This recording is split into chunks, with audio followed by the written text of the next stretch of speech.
اعوذ باللہ من الشیطان الرجیم بسم اللہ الرحمن الرحیم السلام علیکم ورحمۃ اللہ وبرکاتہ۔ آج فرسٹ ٹائم میں یہ ویڈیو بنوا رہی ہوں اور اس کا مقصد صرف یہ ہے کہ اللہ تعالیٰ کے فضل و کرم سے میری زندگی میں کافی واقعات ہیں جن کا تعلق قبولیت دعا سے ہے، اور اس کے ساتھ ساتھ اللہ تعالیٰ کے فضل و کرم سے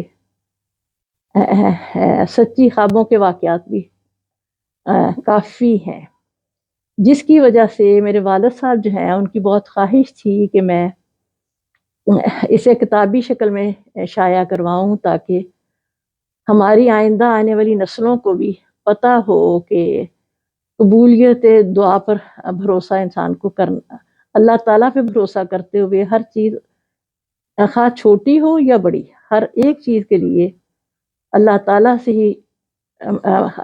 ہی سب کچھ مانگنا چاہیے۔ میرے والد صاحب کو یہ بہت خواہش تھی کہ میں اس طرح کروں، لیکن یہ میری سستی ہے کہ میں نے اسے کتابی شکل میں تو شائع نہیں کروایا۔ لیکن اب یہ خیال پیدا ہوا کہ آج کے دور میں جب یہ سہولت موجود ہے تو بہتر ہے میں اسے ریکارڈ ہی کروا دوں۔ اس سے انشاءاللہ تعالی ہماری آئندہ آنے والی نسلوں کو بھی اور سننے والوں کو بھی ضرور فائدہ ہوگا، کیونکہ انسان جس وقت ایک دوسرے سے سنتا ہے کہ اللہ تعالیٰ انسان کے کتنا قریب ہے اور کتنی دعائیں قبول کرتا ہے، کس طرح فضل فرماتا ہے اپنا، تو انسان کا یقین اور بڑھتا ہے اور وہ زیادہ دل لگا کے دعائیں کرتا ہے۔ ایک تو دعا کا طریقہ یہ بھی ہے کہ ہر دعا سے پہلے اور آخر میں درود شریف پڑھا جائے، لیکن میں جس وقت بچی تھی اس وقت تو مجھے ادب اداب نہیں پتہ تھے، اس کے باوجود اس وقت بھی میں جو دعائیں کرتی تھی اللہ تعالیٰ اپنے فضل سے وہ دعائیں سنتا تھا، قبول کرتا تھا۔ اللہ تعالیٰ آپ سب کی بھی دعائیں قبول فرمائے۔ اور آج میں آپ سے ایک یا دو واقعات شیئر کرتی ہوں۔ ان میں سے ایک تو یہ ہے کہ ہماری شادی کو 1.5 سال ہوا تھا۔ اس زمانے میں بھی فریج وغیرہ ہر گھر میں موجود نہیں ہوتا تھا۔ میرے سسر صاحب یہ بتا کر کہ میں آج بازار جا رہا ہوں اور سبزی لینے، اور اس میں بینگن اور آلو لے کر آؤں گا۔ جب وہ چلے گئے تو بعد میں مجھے خیال پیدا ہوا کہ مجھے بینگن آلو کے ساتھ چاول بہت پسند ہے۔ تو اس زمانے میں نہ ہمارے پاس فون تھا، فون بھی کسی کے پاس ہوا کرتا تھا۔ تو پھر میں نے دعا کرنی شروع کی کہ اے میرے پیارے خدا، میرا دل چاہ رہا ہے کہ میں بینگن آلو کے ساتھ چاول کھاؤں، لیکن چاول گھر پہ موجود نہیں ہے، اور میں چاہتی ہوں کہ ماموں جان جب آئیں واپس تو لیتے ہوئے آئیں۔ اس کے بعد میں نے دعا شروع کی، اور دعا کرتے ہی مجھے یقین ہو گیا کہ انشاءاللہ تعالی اللہ تعالیٰ نے میرا پیغام میرے سسر تک پہنچا دیا ہے۔ جس وقت وہ گھر آئے تو میرے پوچھے بغیر ہی کہنے لگے، جس وقت میں نے آلو بینگن خرید لیے تو مجھے خیال پیدا ہوا کہ میری بہو کو اور بیٹی کو دونوں کو اس کے ساتھ روٹی سے زیادہ چاول پسند ہے، اس لیے میں چاول بھی لیتا آیا۔ تو میں نے بہت اللہ کا شکر ادا کیا کہ اے اللہ تیرا شکر ہے، میری خواہش تھی اس طرح اور تو نے پوری کر دی۔ ہو سکتا ہے آپ کو یہ واقعہ بہت معمولی لگتا ہو، لیکن حقیقت یہ ہے اس میں اللہ تعالیٰ نے میری اس چھوٹی سی خواہش کو بھی پورا کیا، جس کے لیے میں اگر زندگی بھر بھی اللہ کا شکر ادا کرتی رہوں تو کم ہے۔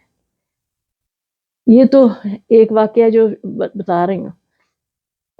اس کے بعد ابھی میری شادی سے پہلے میرا خیال ہے فرسٹ ایئر کی طالبہ تھی میں، اور میرا چھوٹا بھائی جو کہ مجھ سے 8 سال چھوٹا ہے، اسے ٹائیفائڈ بخار ہو گیا۔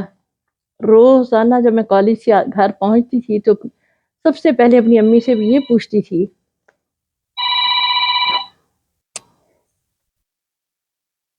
اب میں آپ کو ایک اور واقعہ بتاتی ہوں۔ یہ اس وقت کا ہے جس وقت میں فرسٹ ایئر کی طالبہ تھی، اور میرا چھوٹا بھائی جو کہ مجھ سے 8 سال چھوٹا ہے اسے ٹائیفائڈ بخار ہو گیا۔ روز جب میں کالج سے آتی تھی تو آتے ہی اپنی امی سے پوچھتی تھی کہ امی جان میرے بھائی کا بخار اتر گیا؟ تو امی کہتی تھی نہیں ابھی نہیں اترا۔ اس طرح کرتے کرتے 12 دن گزر گئے، اور میرا بھائی جو ہے اس کے جسم سے لگتا تھا گوشت بالکل ختم ہو گیا ہے، صرف ہڈیاں ہی ہڈیاں ہیں باقی۔ تو مجھے اپنے بھائی کو دیکھ کے بہت تکلیف ہوتی تھی۔ تو اس دن جب میں کالج سے آئی تو آ کے میں نے جب امی سے پوچھا کہ اس کا بخار اترا یا نہیں، تو امی نے بتایا کہ نہیں، بخار نہیں اترا۔ یہ سن کر میں رونے لگی اور میں نے کہا کہ اللہ تعالیٰ، میرا بھائی جو ہے اور برداشت نہیں کر سکتا، اس کو جتنے دن اور بخار رہنا ہے مجھے ہو جائے میں برداشت کر لوں گی، میرا بھائی اور برداشت نہیں کر سکتا، پلیز اے اللہ تو اسے شفا دے دے۔ جب میں نے یہ دعا کی تو ہماری پڑوسن جو کہ خیریت پتہ کرنے آئی ہوئی تھی میرے بھائی کی، یہ سن کے کہنے لگی بیٹا کبھی بھی ایسی دعا نہیں کرتے ہیں، اللہ تعالیٰ بہت رحمان ہے، وہ بہت رحیم ہے، وہ تمہارے بھائی کو بھی شفا دے سکتا ہے اور تمہیں بھی صحت مند رکھ سکتا ہے، اس طرح نہیں کرتے۔ تو میں نے جواب میں کہا خالہ روز تو میں یہی دعا کرتی ہوں کہ میرا بھائی ٹھیک ہو جائے، اتنے دن گزر چکے ہیں، تو آج میں یہ اس طرح دعا کر رہی ہوں کہ جتنے دن اسے رہنا ہے مجھے ہو جائے، میں برداشت کر لوں۔ نیکسٹ ڈے جب میں کالج گئی ہوں تو لیکچر میں ہماری مس لیکچر دے رہی تھی، وہ خود میرے پاس آئی اور آ کے کہنے لگی کیا بات ہے، تمہیں میرا لیکچر سمجھ نہیں آ رہی؟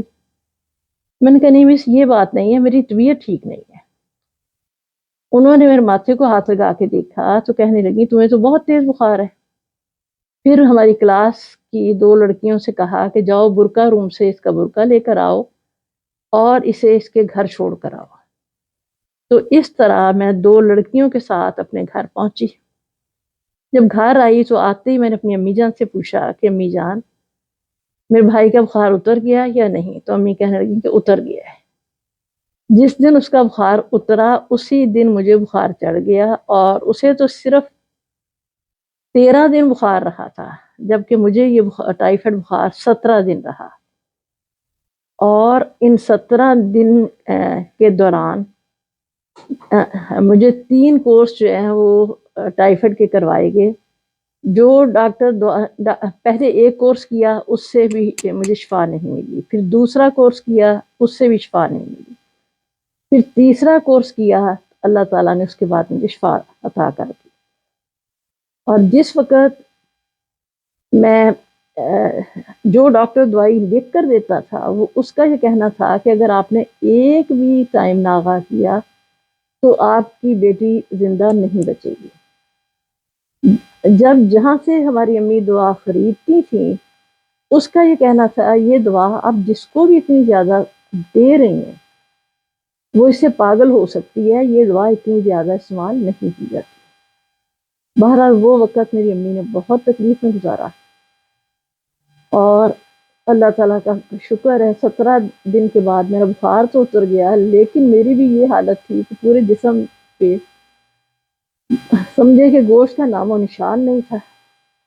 پھر ڈاکٹر نے کہا کہ اس کی جو صحت ہے اس کے مطابق کہ اس سال کالج نہ جائے، اور اس کے بعد جو ہے پھر 1.5 سال کے بعد میری شادی ہو گئی۔ تو اس طرح مجھے اندازہ نہیں تھا کہ وہ دن جب میں کالج سے گھر آئی ہوں وہ میرا کالج کا آخری دن تھا، اور زندگی بھر مجھے اس پہ کبھی افسوس بھی نہیں ہوا کہ میں نے کیوں اس طرح کیا، لیکن ہاں یہ ضرور کہوں گی کہ حالات کچھ بھی ہوں ایسی دعائیں نہیں کرنی چاہیے۔ اس وقت میں خود چھوٹی تھی، مجھے اندازہ نہیں تھا، لیکن میں نے اتنے دل سے دعا کی تھی کہ اللہ تعالیٰ نے میری دعا کو قبول کیا۔ لیکن میں یہ آپ سب سے یہی کہوں گی کہ کبھی بھی ایسی دعا نہیں کرنی چاہیے۔ اللہ تعالیٰ آپ کی سب دعائیں قبول فرمائے، آپ سب پہ اپنی برکت اور رحمت نازل فرمائے انشاءاللہ تعالیٰ۔ آئندہ ملیں گی آپ سے